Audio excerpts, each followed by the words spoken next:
After 2 years of renovation, the reopening of Baidashi, or the White Pagoda Temple, has not only attracted visitors who are interested in the Tibetan Buddhism culture, but has also boosted tourism in its neighborhood. Now let's follow our reporter Li Chong as she takes us on an adventurous stroll around the temple while locating some hot spots along the way.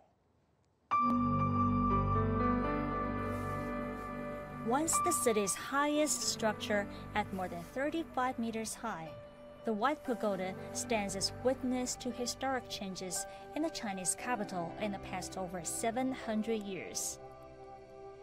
As an important venue for Tibetan Buddhism rituals, the temple has been refurbished many times, and the latest renovation just finished this year.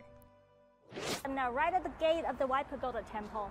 I heard that the reopening has boosted the business of some cafes, restaurants, and even hotels in the neighborhood. So my plan today is to make a tour outside the temple to explore some fun. Well, see what I found. Up there on that balcony, there's a coffee shop. It seems that it shares the wall with the temple. I guess the view from there must be fantastic. Let's check it out.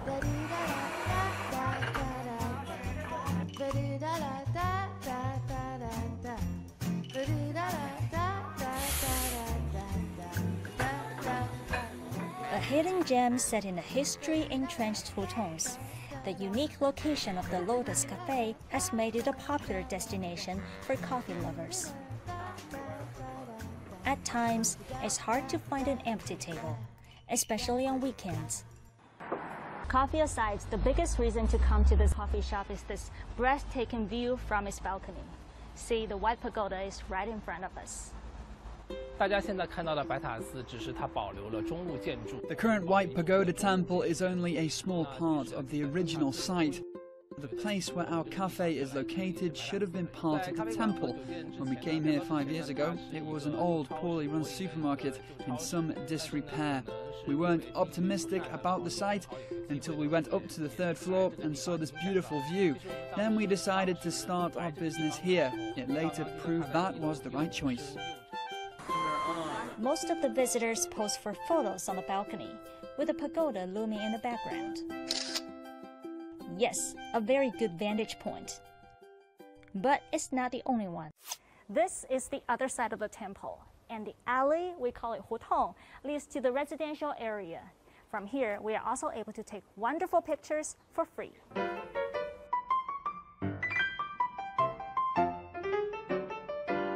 哎，我刚才看您在那边拍照哈，今天是特意过来到这边打卡的吗？其实好几次都是很远的地方遥看着它，就觉得很神往。我在北京生活了几十年，这么近距离头一次，哎呦，真是有点膜拜的感觉。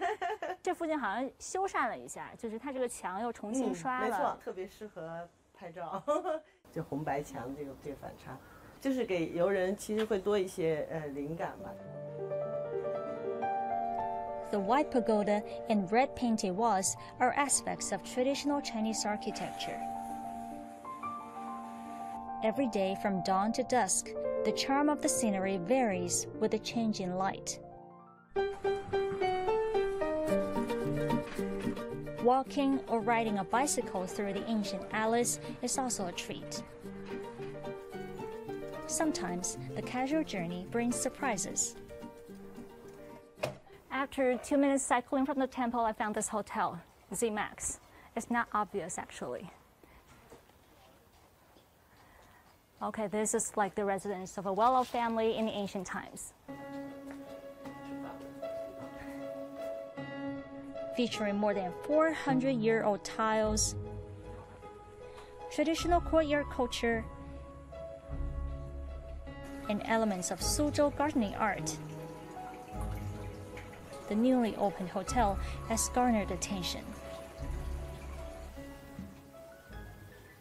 The courtyard actually is not big, but it's decorated with every ancient element one can imagine.